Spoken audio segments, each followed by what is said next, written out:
பதஞ்சலி யோக சூத்திரங்கள். விபூதி பாதம். 41வது சூத்திரம்.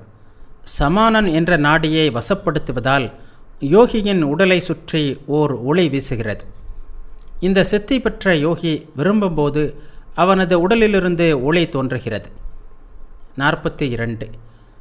காதிற்கும் ஆகாசத்திற்கும் உள்ள தொடர்பில் சம்யமம் செய்வதால் அமானுஷ்யமான ஒலிகளை கேட்கும் ஆற்றல் வருகிறது. ஆகாசமும் அதன் கருவியாகிய செவியும் உள்ளன. இவற்றின் மீது சம்யமம் செய்வதால் யோகி அமானுஷ்யமான ஒலிகளை கேட்கும் சக்தி பெறுகிறான். அவன் எல்லாவற்றையும் கேட்கிறான்.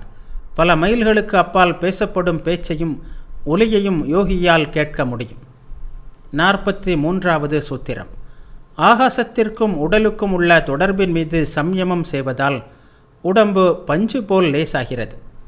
இதை குறித்து தியானம் செய்வதால் யோகிக்கு வான் வழியாக செல்லும் ஆற்றல் கிடைக்கிறது.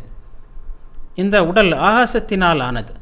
ஆகாசமே ஒரு வகையில் உருவெடுத்து உடலாயிற்று. யோகி உடலில் உள்ள ஆகாச மூலக்கூறின் மீது சம்யமம் செய்தால் உடல் ஆகாசம் போல் லேசாகி விடுகிறது. அப்போது விரும்பிய இடத்திற்கு வான் வழியாக அவன் செல்ல முடியும். பிறவற்றிற்கும் இவ்வாறே. 44வது சூத்திரம். உடலுக்கு வெளியே உள்ள மனத்தின் உண்மையான விருத்திகளுக்கு உடலற்ற மாபெரும் நிலை என்று பெயர்.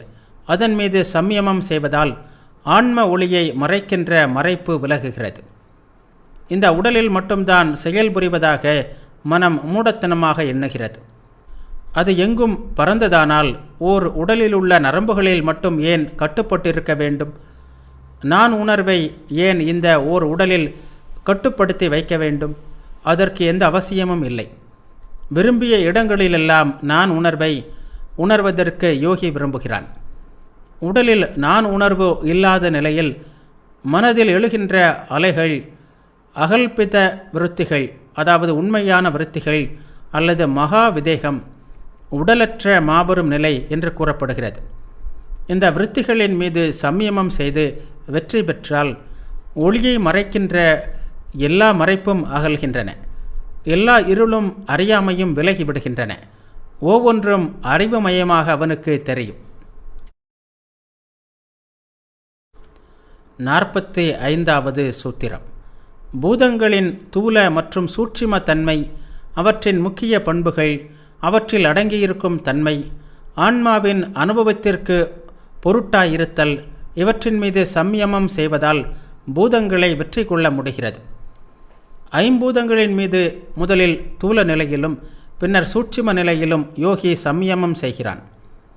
பௌத்தர்களில் ஒரு பிரிவினர் இத்தகைய சம்யமத்தில் அதிகமாக ஈடுபடுகின்றனர். முதலில் அவர்கள் களிமண் கட்டி ஒன்றை எடுத்து அதன் மீது சம்யமம் செய்கின்றனர். பின்னர் படிப்படியாக அது எந்த நுண்பொருட்களால் ஆக்கப்பட்டிருக்கிறதோ அவற்றை காண்கின்றனர்.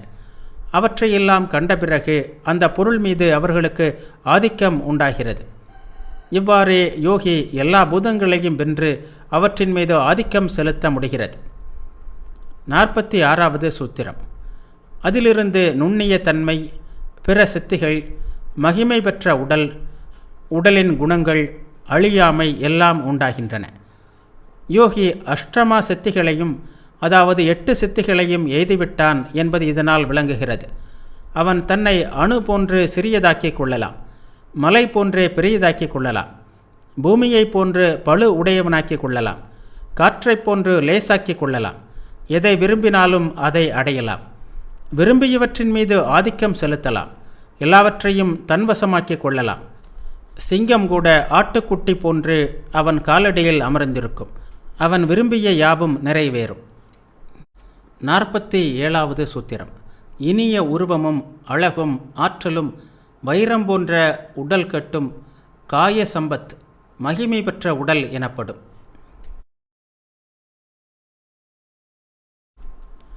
அவனது உடல் அழிக்க முடியாததாகிறது.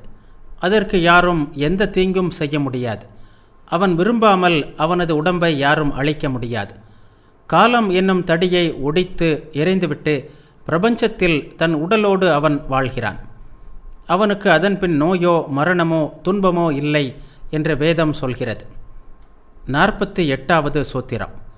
புலன்களின் புறச்சார்பு, அதிலிருந்து உண்டாகும் அறிவு, இந்த அறிவினால் வரும் நான் உணர்வு, இவற்றின் முக்குணங்கள், அவற்றினால் ஆன்மாவுக்கு வரும் அனுபவம், இவற்றின் மீது சம்யமம் செய்வதால் புலன்கள் வெல்லப்படுகின்றன. புற பொருள் அனுபவத்தின் போது புலன்கள் மனதில் தங்களுக்குரிய இடத்தை விட்டு அவற்றை நாடி செல்கின்றன. அதனால் அவற்றை பற்றிய அறிவு உண்டாகிறது. நான் உணர்வும் இதில் ஈடுபட்டுள்ளது. இவற்றின் மீதும் படிப்படியாக மற்ற இரண்டின் மீதும் சம்யமம் செய்யும்போது யோகி புலன்களை வெல்கிறான். நீங்கள் பார்க்கின்ற அல்லது உணர்கின்ற எந்த பொருளை வேண்டுமானாலும் எடுத்துக்கொள்ளுங்கள். உதாரணமாக ஒரு புத்தகம். முதலில் மனத்தை அதன் மீது ஒருமுகப்படுத்துங்கள். பின்னர் புத்தக வடிவில் இருக்கின்ற அறிவின் மீதும், பிறகு புத்தகத்தை காண்கின்ற நான் உணர்வின் மீதும் ஒருமுகப்படுத்துங்கள். இவை எல்லாவற்றையும் ஒன்றன்பின் ஒன்றாக சம்யமம் செய்தால் புலன்கள் அனைத்தையும் வெல்ல முடியும். 49வது சூத்திரம். இதிலிருந்து உடலுக்கு மனத்தின் வேகத்தோடு இயங்கக்கூடிய ஆற்றலும், புலன்கள் உடலிலிருந்து பிரிந்து தனித்து நின்று செயல்புரியக்கூடிய ஆற்றலும், இயற்கையை வெல்கின்ற ஆற்றலும் உண்டாகின்றன. பூதங்களை வெல்வதால் மகிமை பெற்ற உடல் கிடைப்பது போல் புலன்களை வெல்வதால் மேலே கூறிய சித்திகள் கிடைக்கின்றன. 50வது சூத்திரம். சத்துவத்திற்கும் புருஷனுக்கும் உள்ள வேறுபாட்டை பிரித்தறிகின்ற விவேகத்தின் மீது சம்யமம் செய்வதால் எல்லா ஆற்றல்களும் எல்லா அறிவும் உண்டாகின்றன. இயற்கையை வென்ற பிறகு, புருஷனுக்கும் பிரகிருதிக்கும் உள்ள வேற்றுமையை உணர்ந்த பிறகு, அதாவது புருஷன் அழிவற்றவன், தூயவன், பூரணன் என்பதை உணர்ந்த பிறகு எல்லாம் வல்ல தன்மையும் எல்லா அறிவும் வருகிறது. 51வது சூத்திரம். இவற்றையும் விட்டுவிட்டால் தீமையின் விதைகளே அழிந்துவிடும். அதனால் கைவல்யம் கிடைக்கிறது. அவன் தனிமை நிலையை அடைகிறான். எதையும் சார்ந்திராத நிலையை அடைகிறான். முக்தி பெறுகிறான். தான் எல்லா ஆற்றல்களும் எல்லா அறிவும் பெற்றவன் என்ற எண்ணத்தை ஒருவன் விட்டுவிடும்போது புலன்களால் வரும் இன்பத்தையும் தேவர்களால் காட்டப்படும் இன்பங்களையும் அவன் ஒதுக்குகிறான். இந்த அற்புத சித்திகளை பெற்றும் அவற்றை விலக்குவானானால் யோகி தன் குறிக்கோளை அடைகிறான். இந்த சித்திகள் என்பவை எவை? வெறும் தோற்றங்கள், கனவுகளை விட சற்றும் உயர்ந்தவை அல்ல. எல்லா ஆற்றல்களையும் பெறுதல் என்பது கூட கனவுதான். ஏனெனில் அது மனத்தை சார்ந்தது. மனம் இருக்கும் வரையே அது உணரப்படுகிறது. ஆனால் குறிக்கோளோ மனத்திற்கு அப்பால் உள்ளது. 52வது சூத்திரம். தேவர்களின் தூண்டுதல்களால் யோகி மகிழவோ மயங்கவோ கூடாது. அதனால் தீமை ஏற்படுகின்ற அச்சம் உள்ளது. வேறு ஆபத்துக்களும் உள்ளன. தேவர்களும் மற்றவர்களும் அவனது ஆசைகளை தூண்டுவதற்காக வருகின்றனர். யாரும் முக்தி பெறுவதை அவர்கள் விரும்புவதில்லை. நம்மிடம் இருப்பது போன்று அவர்களிடமும் பொறாமை உண்டு. சில வேளைகளில் நம்மை விட அதிகமாகவே பொறாமை கொள்கின்றனர். தங்கள் பதவி பறிபோய்விடுமோ என்ற பயம் அவர்களுக்கு உண்டு. நிறைநிலையை அடையாத யோகிகள் மரணத்திற்கு பின்னர் தேவர்கள் ஆகின்றனர். நேர்பாதையில் செல்லாமல் வேறு பாதையில் சென்று இந்த சித்திகளை பெறுகின்றனர். அவர்கள் மீண்டும் பிறக்க வேண்டும். இந்த தூண்டுதல்களை மறுத்து உறுதியுடன் நிற்க வல்லவன் நேராக குறிக்கோளை அடைந்து முக்தி பெறுகிறான்.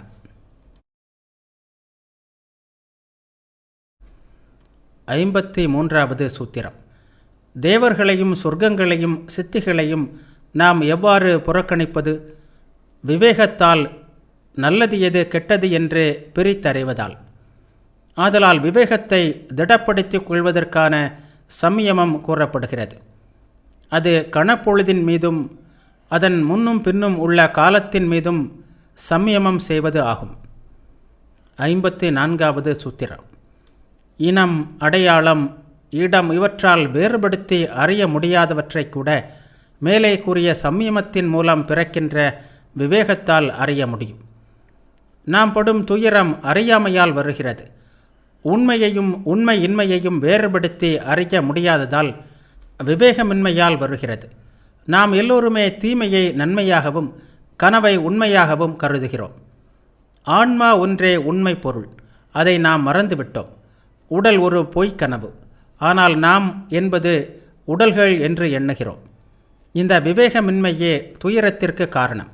இது அறியாமையால் ஏற்படுகிறது. விவேகம் வலிமையை தருகிறது.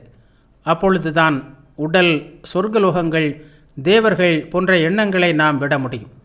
இனம், அடையாளம், இடம் இவற்றை அடிப்படையாக வைத்து வேற்றுமை காண்பதால்தான் இந்த அறியாமை உண்டாகிறது. உதாரணமாக, இன வேறுபாட்டினால்தான் பசுவை நாயிலிருந்து வேறாக காண்கிறோம்.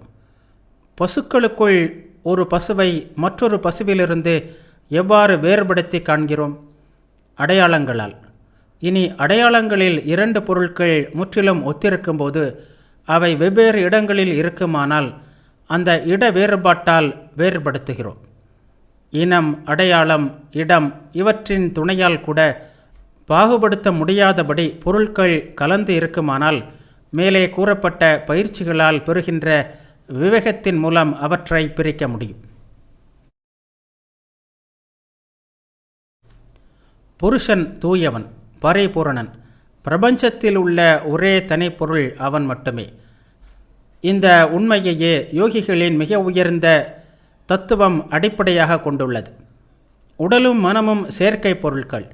எனினும் நாம் நம்மை அவற்றுடன் எப்போதும் ஒன்றுபடுத்திக் கொள்கிறோம். இவ்வாறு வேறுபாட்டை இழந்தது பெரிய தவறு. இந்த விவேகத்தை பெறும்போது உலகுடனும் மனத்துடனும் சம்பந்தப்பட்ட பொருட்கள் அனைத்தும் கூட்டுப்பொருளே என்றும் அவை புருஷனாக முடியாது என்றும் மனிதன் அறிகிறான். 55வது சூத்திரம். பொருட்கள் அனைத்தையும் அவற்றின் வேறுபாடுகளையும் ஒரே காலத்தில் ஏற்றுக்கொள்ளும் விவேக ஞானமே கரையேற்றும் ஞானமாகும். யோகியை பிறப்பு இறப்பு கடலிலிருந்து கரையேற்றுவதால் இது கரையேற்றும் ஞானம் எனப்படுகிறது. தூல மற்றும் சூட்சுமமாகிய எல்லா நிலைகளிலும் பிரகிருதி முழுவதும் இந்த அறிவுக்கு எட்டுவதாகவே உள்ளது. ஒன்றன்பின் ஒன்றாக முறையாக வரும் தன்மை இந்த அறிவில் இல்லை. இது அனைத்தையும் ஒரே நேரத்தில் பற்றுகிறது. 56வது சூத்திரம். சத்துவத்தின் தூய்மையும் புருஷனின் தூய்மையும் ஒரே தன்மையானவை ஆகும்போது கைவல்யம் கிடைக்கிறது. தேவர்கள் முதல் மிக சாதாரணமான அணு வரை இந்த பிரபஞ்சத்தில் எதனையும் ஆன்மா சார்ந்திருக்கவில்லை என்ற அனுபவத்தில் அறியும்போது அது நிறைநிலையாகிய கைவல்ய நிலை எனப்படுகிறது. தூய்மையும் மலினமும் கலந்த சத்துவத்தை புருஷனைப் போன்று தூய்மையாக்கும்போது கைவல்யம் கிடைக்கிறது. அப்போது குணமற்ற தூய்மையின் சாரத்தை மட்டுமே, அதாவது புருஷனை மட்டுமே சத்துவம், அதாவது புத்தி பிரதிபலிக்கிறது.